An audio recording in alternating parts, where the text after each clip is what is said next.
Hello, സൗദാഗിരീഷിൻ്റെ പുതിയൊരു വീഡിയോയിലേക്ക് എല്ലാവർക്കും സ്വാഗതം. അപ്പം നമ്മളിന്നിവിടെ ചെയ്യാൻ പോകുന്നത് ശർക്കര ജിലേബിയാണ്.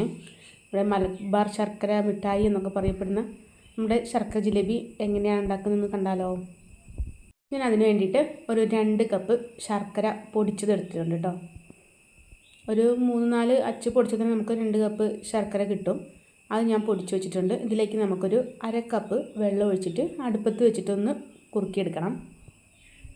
ശർക്കര എല്ലാ കട്ടകളും ഒന്ന് അലിഞ്ഞു വന്ന ശേഷം നമുക്കിതൊന്ന് അരിച്ചെടുത്തിട്ടാണ് പിന്നീട് കുറുക്കിയെടുക്കേണ്ടത്.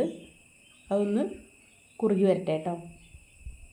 ഇപ്പോൾ നമ്മുടെ എല്ലാ കട്ടകളും അലിഞ്ഞു വന്നിട്ടുണ്ട്. ഇനി നമുക്കതൊന്ന് വേറൊരു പാത്രത്തിലേക്കൊന്ന് ചെറിയ കണ്ണിയുള്ള അരിപ്പയിൽ വെച്ചിട്ട് അരിച്ചെടുക്കാം കേട്ടോ. ഞാൻ അവിടെ അരിച്ചെടുത്തിട്ടുണ്ട്. അത് നമ്മൾ തിരിച്ച് ഇതിലോട്ട് തന്നെ ഒഴിച്ചു കൊടുക്കുക. ഇനി നമുക്കിതൊരു 5-6 മിനിറ്റോളം നല്ല ഫ്ലെയിമിൽ വെച്ചിട്ട് തന്നെ ഒന്ന് കുറുക്കിയെടുക്കണം. ഇതിൻ്റെ പരുവെന്ന് പറഞ്ഞാൽ കയ്യിൽ ഒട്ടണം, പക്ഷേ ഒറ്റനൂൽ പരുവ് നല്ല കട്ടിയാവാൻ പാടില്ല. എന്നാൽ നല്ല പശമയുള്ള രീതിയിൽ നമുക്ക് ഈ ശർക്കരപ്പാനി കിട്ടുക വേണം. നമുക്കത് റെഡി ആയിട്ടില്ല. ഒന്നും കൂടി ഒരു 2-3 മിനിറ്റും കൂടി ഇതുപോലെ കുറുക്കിയെടുക്കാം. ലോ ഫ്ലെയിമിൽ ഇട്ടാൽ മതി ഈ സമയത്ത്. ഇതാ നമുക്കിവിടെ ഇപ്പോൾ അത് റെഡി ആക്കിയിട്ടുണ്ട്. കണ്ടില്ലേ, കൈ നന്നായിട്ട് ഒട്ടി വരുന്നുണ്ട്, എന്നാൽ ഒറ്റനൂൽ പരുവമായിട്ടില്ല. അപ്പോൾ അതുപോലെ ആ സമയത്ത് നമുക്ക് ഒരു പരന്ന ഫ്രൈ പാൻ അടുപ്പത്ത് വെച്ചിട്ട് അതിലോട്ട് കുറച്ച് ഓയിൽ ഒഴിച്ചു കൊടുക്കാം. ഞാനിവിടെ സൺഫ്ലവർ ഓയിലാണ് എടുത്തേക്കുന്നത്. വെളിച്ചെണ്ണ എടുത്താലും കുഴപ്പമൊന്നുമില്ല കേട്ടോ. ഇവിടെ ചൂടാവുമ്പോഴേക്കും നമുക്ക് ജിലേബിക്കുള്ള മാവ് റെഡിയാക്കാം. ഞാനിതിന് വേണ്ടിയിട്ട് 1 കപ്പ് മൈദ ആട്ടോ എടുത്തിരിക്കുന്നത്. അതിലേക്ക് 1 ടീസ്പൂണോളം ബേക്കിംഗ് പൗഡർ ഇട്ട് കൊടുക്കാം. അതിലത്തെ ഒരു സോഡാപ്പൊടി ചേർത്ത് കൊടുത്താലും മതി. പിന്നീട് ഞാൻ അതിലേക്ക് ഒരു നുള്ള് ഉപ്പിട്ട് കൊടുത്തിട്ടുണ്ട്. ഇനി നമുക്കിത് നന്നായിട്ടൊന്ന് മിക്സ് ചെയ്യാം. ഈ സോഡാപ്പൊടിയും ബേക്കിംഗ് പൗഡറും മൈദയും എല്ലാം കൂടി ഒന്ന് മിക്സ് ആവാൻ വേണ്ടിയിട്ടാണ്. പിന്നെ നമുക്ക് ഇതിലേക്ക് ഒരു 1/2 കപ്പ് തൈര് വേണം. പുളിയില്ലാത്ത തൈരാണ് വേണ്ടത്. 1/2 കപ്പല്ല കേട്ടോ, 1/4 കപ്പാണ്. അപ്പം എനിക്ക് തൈരല്ല കിട്ടി, കുറച്ച് ലൂസായിട്ടുള്ള ഒരു തൈരാണ് കിട്ടിയത്. അപ്പം ഞാനതൊരു 1/4 കപ്പ് തൈര് എടുത്തിട്ടുണ്ട്. അത് ഇതിലേക്കൊന്ന് ഒഴിച്ചു കൊടുക്കാം. ഒരുപാട് പുളിയില്ലാത്ത തൈര് എടുക്കാൻ ശ്രദ്ധിക്കണേ. അതിലേക്ക് നമുക്കിനി വെള്ളം ഒഴിച്ചു കൊടുത്തിട്ട് ഒന്ന് മിക്സ് ചെയ്തെടുക്കാം. ഒരു 3/4 കപ്പോളം വെള്ളം വേണ്ടി വന്നിട്ടുണ്ട്. ഒരുപാട് ലൂസായിട്ടുള്ള രീതിയിൽ നമുക്ക് മാവ് കുഴച്ചെടുക്കരുത്. അതിൽ തന്നെ ചേർക്കുമ്പോൾ നമ്മൾ കുറേശ്ശെ ചേർത്ത് കൊടുത്തിട്ട് മിക്സ് ചെയ്താൽ മതി. കണ്ടില്ലേ, ഈ ഒരു രീതിയിലാണ് നമുക്കിത് വേണ്ടത്.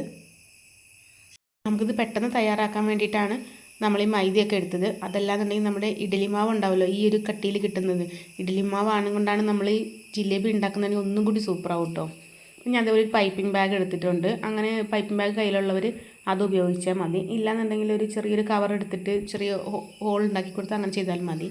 ഞാനിതിലെ ഒരു 3 ടീസ്പൂണോളം കോൺഫ്ലവറും കൂടി ഇട്ട് കൊടുക്കുന്നുണ്ട്. അത് ഞാൻ മറന്നു പോയതാണ് ശരിക്കും പറഞ്ഞാൽ. അത് നമ്മൾ ഈ പൊടിയൊക്കെ ഇടുന്ന സമയത്ത് തന്നെ ഇട്ടാലും മതി, കുഴപ്പമൊന്നുമില്ല. ഞാൻ മറന്നു പോയതുകൊണ്ടാണ് ഇപ്പോൾ ഇടുന്നത്. 3 ടേബിൾ സ്പൂൺ നിറച്ച് നമ്മൾ കോൺഫ്ലവർ ഉപയോഗിച്ചിട്ടുണ്ട്. കൂടെ ഇതുപോലെ ഒരു ബോട്ടിൽ എടുത്തിട്ടുണ്ട്. നമ്മൾ സോസൊക്കെ ഒഴിച്ച് വയ്ക്കുന്നത് ബോട്ടിൽ എടുത്തിട്ടുണ്ട്.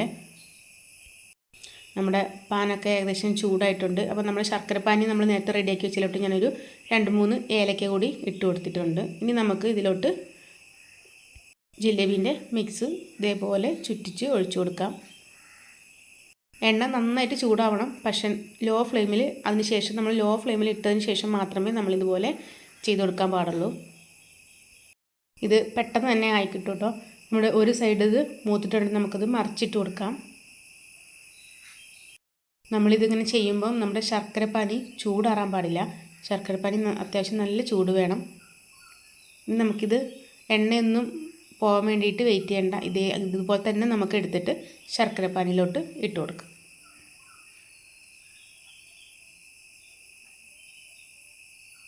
നമ്മളിത് ഒരുപാട് സമയമൊന്നും ഇട്ട് കൊടുക്കണ്ട. നമ്മൾ തിരിച്ചും മറിച്ചൊന്ന് 2 പ്രാവശ്യം അങ്ങോട്ടും ഇങ്ങോട്ടും തിരിച്ചും മറിച്ചും ഇട്ട് കൊടുത്തതിന് ശേഷം നമുക്കത് വാങ്ങാം.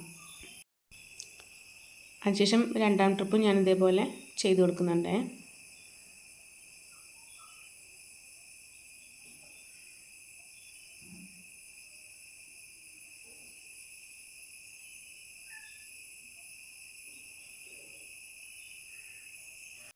നമ്മുടെ ഈ ഒരു ബോട്ടിലിൻ്റെ ഹോൾ ചെറുതായതുകൊണ്ടാട്ടോ ഇങ്ങനെ ചെറിയ തിന്നായിട്ടുള്ള ജിലേബി കിട്ടുന്നത്.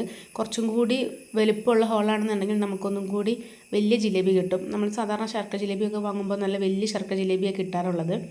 അതുപോലെ തന്നെ നമ്മുടെ ദോശമാവാണെന്നുണ്ടെങ്കിൽ ദോശമാവിലേക്കാൾ നല്ലത് നമ്മുടെ ഇഡ്ഡലി മാവാണ് കേട്ടോ. അതാണെങ്കിൽ ഒന്നും കൂടി ബെറ്ററാണ്. പക്ഷേ ഇത് നല്ല ടേസ്റ്റ് ഉണ്ടായിരുന്നു കേട്ടോ. അപ്പോൾ നമ്മുടെ ശർക്കര ജിലേബിയൊക്കെ ഏകദേശം ഞാൻ റെഡിയാക്കി എടുത്തിട്ടുണ്ട്. ഇതുപോലെ ചെയ്യുന്നത് അപ്പം നമ്മൾ അതേപോലെ ശർക്കര പാനിയിലോട്ട് ഇട്ട് കൊടുത്ത് ഡിപ്പ് ചെയ്ത് രണ്ട് സൈഡും മറിച്ചിട്ട് കൊടുത്തിട്ട് നമുക്കൊരു ഓട്ടക്കയിൽ ഇതേപോലെ ഓട്ടയുള്ള സ്പൂണിലോട്ട് മാറ്റി വെച്ചാൽ അതൊക്കെ ശർക്കര ബാക്കിയുള്ളതൊക്കെ ഊറിപ്പോവും. കണ്ടില്ലേ, നമുക്കിതുപോലെ സെറ്റായി കിട്ടിയിട്ടുണ്ട്. നല്ല ടേസ്റ്റ് ഉണ്ടായിരുന്നു, കാണാനും നല്ല ഭംഗിയുണ്ടായിരുന്നു. നമുക്ക് 1 കപ്പ് മൈദ കൊണ്ട് ഇത്ര ശർക്കര ജിലേബി കിട്ടിയിട്ടുണ്ട് കേട്ടോ. അപ്പോൾ ഇത്രയേ ഉള്ളൂ വീഡിയോ. ഞാൻ പുതിയൊരു വീഡിയോയുമായിട്ട് നാളെ കാണാം. അപ്പോൾ എൻ്റെ വീഡിയോ ഇഷ്ടമാവുകയാണെങ്കിൽ ലൈക്ക് ചെയ്യാനും കമൻറ്റ് ചെയ്യാനും സബ്സ്ക്രൈബ് ചെയ്യാനൊന്നും മറക്കരുത്. അപ്പോൾ നമുക്ക് നാളെ കാണാം. Okay, by.